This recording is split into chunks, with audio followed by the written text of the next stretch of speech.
বর্তমানে কিন্তু জব কার্ডের জন্য আবেদন ইতিমধ্যে শুরু হয়ে গেছে। যাদের এখনো পর্যন্ত জব কার্ড নেই অথবা যাদের জব কার্ড আগে ডিলেট হয়ে গেছিল, তারা আবার নতুন করে জব কার্ডের জন্য আবেদন করতে চাইছেন। এখন বর্তমানে এর কিন্তু ফর্ম প্রকাশ করা হয়েছে। এবার এই ফর্মটা কিভাবে ফিল আপ করবেন তার প্রতিটা অপশন আপনাদের স্টেপ বাই স্টেপ বুঝিয়ে দিয়েছি, এবং ফর্ম ফিল আপে কোন বিষয়গুলি আপনাকে খেয়াল রাখতে হবে এবং কোন ভুলগুলি আপনাকে করলে চলবে না, নাহলে কিন্তু আপনার আবেদনপত্রটা বাতিল কিন্তু হয়ে যেতে পারে। এবং কোথায় কোন ডিটেলস বসাবেন, এই ফর্মের সঙ্গে আপনি কোন কোন ডকুমেন্টস আপনাকে অ্যাটাচ করতে হবে, এবার ফর্মটা জমা দেওয়ার পর কতদিনের পর আপনি কার্ডটা পাবেন, কার্ডটা কিভাবে পাবেন, সমস্ত কিছু এই ভিডিওতে আপনাদের জানিয়ে দেবো। সেই জন্য ভিডিওটা প্রথম থেকে শেষ পর্যন্ত অবশ্যই দেখবেন মনোযোগ সহকারে, এবং আমাদের চ্যানেলে প্রথমবার ভিজিট করে থাকলে আমাদের চ্যানেলটিকে সাবস্ক্রাইব করে রাখুন এবং পাশে থাকা বেল আইকনটিকে অবশ্যই প্রেস করে রাখুন। তো চলুন আজকে ভিডিওটা শুরু করা যাক। দেখুন, বর্তমানে কিন্তু জব কার্ড আবেদনের জন্য এই যে অ্যাপ্লিকেশন ফর্মটা আপনাকে ডাউনলোড করতে হবে। এবার এই ফর্মটা কোথায় পাবেন? এই ফর্মটা হয় আপনি জনকল্যাণ যে শিবির চলছে সেখান থেকে আপনি কালেক্ট করতে পারেন, অথবা ভিডিও ডেসক্রিপশানে এর লিঙ্ক কিন্তু প্রোভাইড করে দিয়েছি, সেখান থেকে এই ফর্মটা ডাউনলোড করতে পারেন।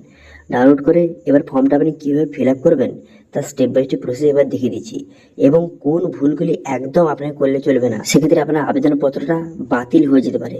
সেই জন্য মনোযোগ সহকারে প্রথম থেকে শেষ পর্যন্ত দেখতে থাকুন, ভিডিওটা স্কিপ না করে। প্রথম দেখতে পাচ্ছেন এখানে লেখা রয়েছে যে জব কার্ডের জন্য আবেদনপত্র। এবার প্রথম আপনি কি করবেন, এখানে ব্লক, আপনার ব্লকের নামটা সঠিকভাবে কিন্তু লিখে দেবেন। ঠিক আছে, আপনার ব্লকের নামটা লিখে দেবেন সঠিকভাবে। লিখে দেওয়ার পর এবার বিষয় কি বলা হয়েছে, যে জব কার্ডের জন্য আবেদনপত্র। ঠিক আছে, এবার আপনি কি করবেন, এখানে আপনার নামটা লিখবেন।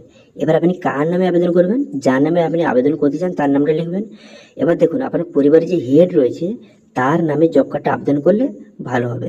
ঠিক আছে, তো সেই জন্য পরিবারে যে বড় রয়েছে তার নামটাকে লিখে দেবেন, যার নামে আপনি আবেদন করতে চান তার নামটা লিখে দেবেন।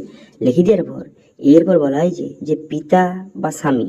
এবার যদি মহিলার নামে আবেদন হচ্ছে সেক্ষেত্রে স্বামী ঠিক চিহ্ন মারবেন, যদি কেউ পুরুষ আবেদন করছে সেক্ষেত্রে পিতা এখানে ঠিক চিহ্ন মারবেন। মেরে দেওয়ার পর আপনার বাবার নামটা সঠিকভাবে লিখে দেবেন। ঠিক আছে, তারপর আপনি কি করবেন, তারপর এখানে কিন্তু যে গ্রাম পঞ্চায়েত, এখানে আপনার গ্রাম পঞ্চায়েতের নামটা সঠিকভাবে লিখে দেবেন, সবগুলো বড় হাতের অক্ষরে লিখবেন। এর মধ্যে খুবই গুরুত্বপূর্ণ, এখানে বলা হয়েছে যে আমার পরিবারে কোনো রকম জব কার্ড নেই, আমি প্রথমবার জব কার্ডের জন্য আবেদন করছি, সেক্ষেত্রে এখানে ঠিক চিহ্ন মারবেন। ঠিক আছে, এবং আরেকটা পয়েন্ট দেওয়া রয়েছে যে ছিল কিন্তু জব কার্ডটি ডিলেট হয়ে গেছে, সেই জন্য আবার পুনরায় আবেদন করছি।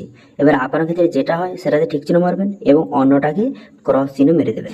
তারপরে তারিখ, যেই তারিখে আপনি ফর্মটা জমা করবেন সেই তারিখ লিখে দেবেন।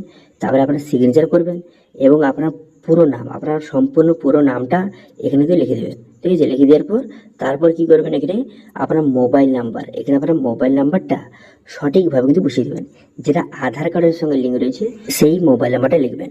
এবার কি কি ডকুমেন্টস লাগবে, ভোটার কার্ড লাগবে, আধার কার্ড লাগবে, ব্যাংকের পাসবুক লাগবে, এছাড়াও যদি যে কাস্ট সার্টিফিকেট থেকে থাকে সেগুলো লাগবে। এবার এটা শুধু আবেদনকারীর নয়, পরিবারের সবার, কিন্তু পরিবারের যার যার 18+ বয়স হয়ে গেছে এবং যাকে যাকে আপনি জব কার্ডে অ্যাড করতে চান তাদের কিন্তু এই ডকুমেন্টসগুলি লাগবে। ঠিক আছে, এবার সেকেন্ড পেজে চলে আসবেন। এখানে বলা হয়েছে যে পারিবারিক তথ্য সংগ্রহের ফর্ম।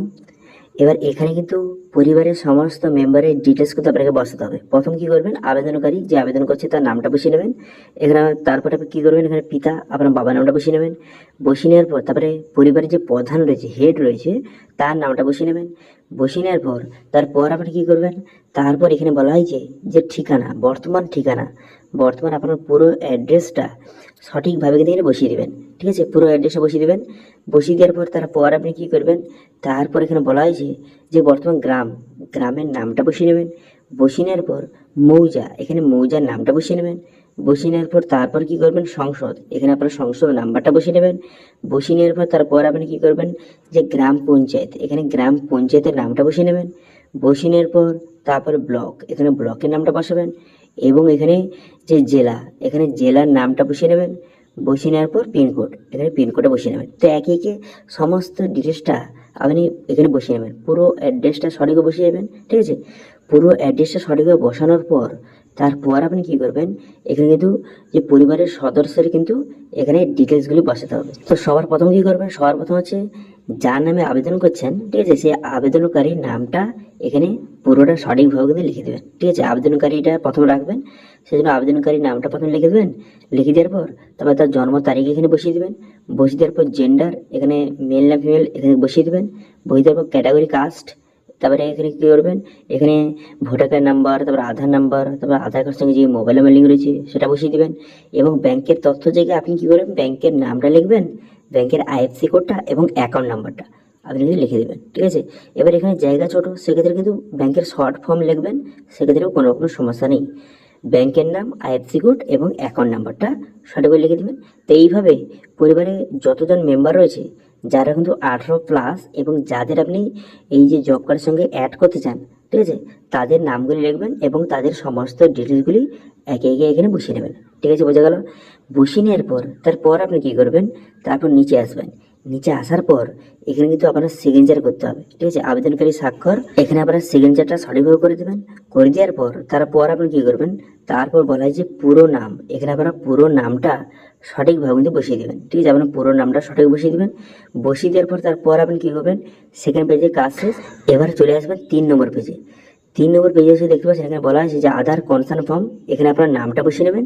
তারপর বলা হয় যে জব কার্ডের নাম্বার, এখানে আপনার কি জব কার্ড রয়েছে, যদি আপনার জব কার্ড থেকে থাকে সেক্ষেত্রে জব কার্ডের নাম্বারটা বসাবেন, যদি না থেকে থাকে সেক্ষেত্রে নাম্বারটা বসানোর দরকার নেই, ছেড়ে দেবেন।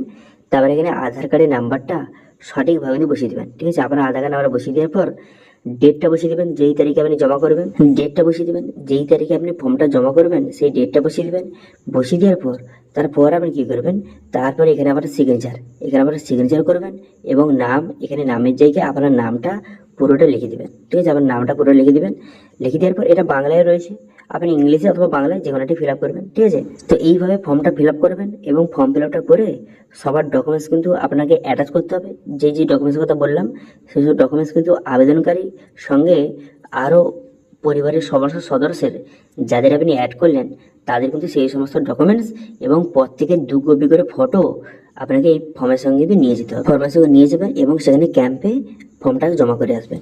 জমা করে আসার পর তারপর ওই মোটামুটি ধরে রাখতে পারেন আপনার ভেরিফিকেশন হবে। ভেরিফিকেশন হয়ে যাওয়ার পর যখন কার্ডটা অ্যাপ্রুভ হয়ে যাবে তখন এই পঞ্চায়েত অফিস অথবা বিডিও অফিস থেকে কার্ডটা আপনাকে প্রোভাইড করা হবে, জব কার্ডটা। অথবা আপনি অনলাইন থেকেও আপনি জব কার্ডটা আপনি ডাউনলোড করতে পারবেন।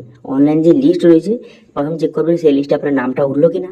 এবার সেখানে নামটা যদি উঠে যায় সেখান থেকে অনলাইন থেকে আপনি জব কার্ডটি ডাউনলোড কিন্তু করতে পারবেন, ঠিক আছে। এবার আপনি কীভাবে বুঝবেন যে আপনার সেই লিস্টে নাম উঠলো কিনা অথবা আপনার কার্ডটা অ্যাপ্রুভ হলো কিনা অথবা কার্ডটি কীভাবে ডাউনলোড করবেন, তো সেই জন্য আপনি কী করবেন, সেই জন্য কিন্তু বর্তমানে গভর্নমেন্টের যে পোর্টাল রয়েছে জব কার্ডের পোর্টাল, সেখানে গিয়ে সেখানে আপনি ওয়েস্ট বেঙ্গল সিলেক্ট করবেন। করে দেওয়ার পর তারপরে কিন্তু আপনার যে ডিস্ট্রিক্ট, তারপরে ব্লক, তারপরে পঞ্চায়েত এগুলো সিলেক্ট করবেন। করে দেওয়ার পর তারপরে কিন্তু এখানে জব কার্ড একটা অপশান দেওয়া আছে, সেই অপশানে ক্লিক করে এখান থেকে পুরো জব কার্ডের লিস্ট কিন্তু আপনার সামনে শো হয়ে যাবে। এবার এখান থেকে আপনি চেক করবেন যে আপনার নামটা উঠলো কিনা, এখান থেকে মাঝে মাঝে চেক করে রাখবেন। এবার এখানে আপনার নামটা উঠে গেলে এখান থেকে আপনি অনলাইন থেকেও জব কার্ডটি ডাউনলোড করে বিভিন্ন কাজে ইউজ করতে পারবেন, ঠিক আছে।